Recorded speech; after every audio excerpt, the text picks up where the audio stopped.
আসসালামু আলাইকুম ওয়া রাহমাতুল্লাহ। আমরা সবাই আল্লাহর কাছে দোয়া করি, আমাদের চাওয়া পাওয়া, কষ্ট, আকাঙ্ক্ষা সবকিছুই তার কাছে তুলে ধরি। কিন্তু কখনো কি আপনার মনে এই প্রশ্ন জেগেছে যে আমার এই দোয়াটা কি আল্লাহ শুনছেন? আমার দোয়া কি কবুল হতে চলেছে? অনেক সময় আমরা হতাশ হয়ে যাই, ধৈর্য হারিয়ে ফেলি।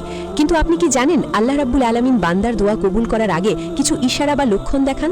আজকের ভিডিওতে আমরা এমন 4টি বিশেষ লক্ষণ নিয়ে কথা বলবো যা দেখলে আপনি আশা করতে পারেন যে সর্বশক্তিমান আল্লাহ আপনার ডাকে সাড়া দিচ্ছেন এবং আপনার দোয়া কবুল হওয়ার খুব কাছাকাছি।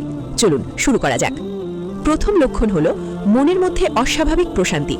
দোয়া কবুল হওয়ার প্রথম এবং অন্যতম একটি শক্তিশালী লক্ষণ হলো দোয়া করার পর আপনার মনের মধ্যে এক ধরনের অস্বাভাবিক প্রশান্তি অনুভব করা। ধরুন আপনি অনেক বড় একটা বিপদে আছেন বা কোনো কিছু নিয়ে খুব চিন্তিত। আপনি সিজদায় পড়ে আল্লাহর কাছে কান্নাকাটি করে দোয়া করলেন। দোয়া শেষ করার পর যদি আপনার মন একদম হালকা হয়ে যায়, মনে হয় যেন বুকের ওপর থেকে একটি বিশাল পাথর সরে গেছে এবং একটা অদ্ভুত শান্তি অনুভব করেন, তাহলে এটা একটা বড় লক্ষণ। এর কারণ হলো আপনি আপনার সমস্ত ভার এবং দুশ্চিন্তা মহান আল্লাহর উপর সঁপে দিয়েছেন। এই প্রশান্তি হলো আল্লাহর উপর আপনার গভীর তাওয়াক্কুল বা ভরসার প্রতিদান। আল্লাহ আপনাকে এটা অনুভব করাচ্ছেন যে চিন্তা করো না, আমি তোমার বিষয়টি দেখছি। দ্বিতীয় লক্ষণটি হলো আপনার ইবাদত ও ভালো কাজের প্রতি আগ্রহ হঠাৎ করে বেড়ে যাওয়া। আপনি যে বিষয়ে দোয়া করছেন, দোয়া করার পর যদি দেখেন আপনার মন নিজে থেকেই ভালো কাজের দিকে ঝুঁকছে, যেমন নামাজে মনোযোগ বেড়ে গেছে, কুরআন তিলাওয়াত করতে ইচ্ছা করছে, দান সদকা করতে মন চাইছে, অথবা তাহাজ্জুদ নামাজের জন্য ঘুম ভেঙে যাচ্ছে, তাহলে বুঝবেন এটা আল্লাহর পক্ষ থেকে একটি ইতিবাচক সাড়া। এর মানে হলো আল্লাহ আপনাকে দোয়া কবুলের জন্য আধ্যাত্মিকভাবে প্রস্তুত করছেন।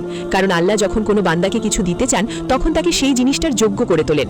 আপনার এই ভালো কাজগুলোই আপনার দোয়া কবুলের মাধ্যম হয়ে দাঁড়ায়। তৃতীয় লক্ষণটি খুবই বাস্তব এবং স্পষ্ট। সেটি হলো আপনার দোয়ার সাথে সম্পর্কিত বিভিন্ন সুযোগ বা পথ আপনার সামনে খুলে যাওয়া। বিষয়টা একটু বুঝিয়ে বলি। ধরুন আপনি একটি ভালো চাকরির জন্য দোয়া করছেন। কিছুদিন পর হঠাৎ করে কোনো এক পুরনো বন্ধুর সাথে আপনার দেখা হলো যে আপনাকে একটি ভালো চাকরির খবর দিল।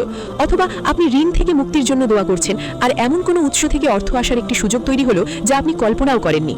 অনেকেই এগুলোকে কাকতালীয় বা কোইন্সিডেন্স বলে মনে করে, কিন্তু একজন মুমিনের জন্য এগুলো কাকতালীয় নয়, বরং এগুলো হলো আল্লাহর পক্ষ থেকে পাঠানো ইশারা এবং সাহায্য।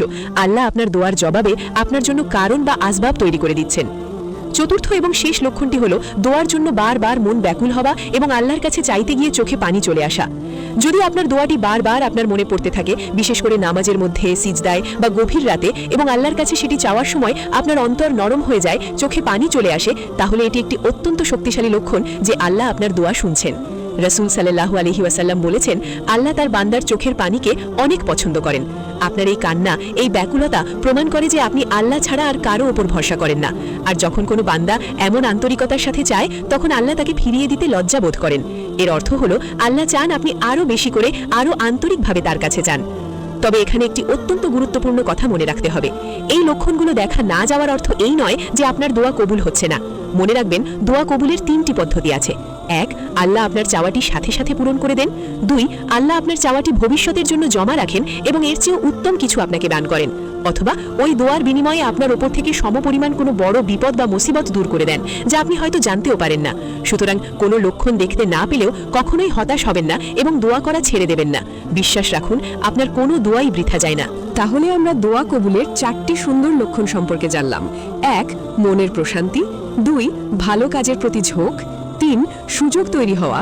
4, এবং দোয়ার জন্য ব্যাকুলতা। আল্লাহ আমাদের সবার নেক দোয়াগুলো কবুল করুন। তার উপর পূর্ণ আস্থা রেখে চাইতে থাকুন, কারণ তিনি দাতা এবং তিনি অবশ্যই আপনার ডাক শুনছেন। ভিডিওটি আপনার কাছে কেমন লাগলো কমেন্ট করে অবশ্যই জানাবেন। যদি ভালো লাগে তাহলে একটি লাইক দিন এবং আপনার প্রিয়জনদের সাথে শেয়ার করুন, যাতে তারাও এই বিষয়ে জানতে পারে। এমন আরও ইসলামিক ভিডিও পেতে আমাদের চ্যানেলটি সাবস্ক্রাইব করে পাশে থাকুন। আসসালামু আলাইকুম ওয়া রাহমাতুল্লাহ।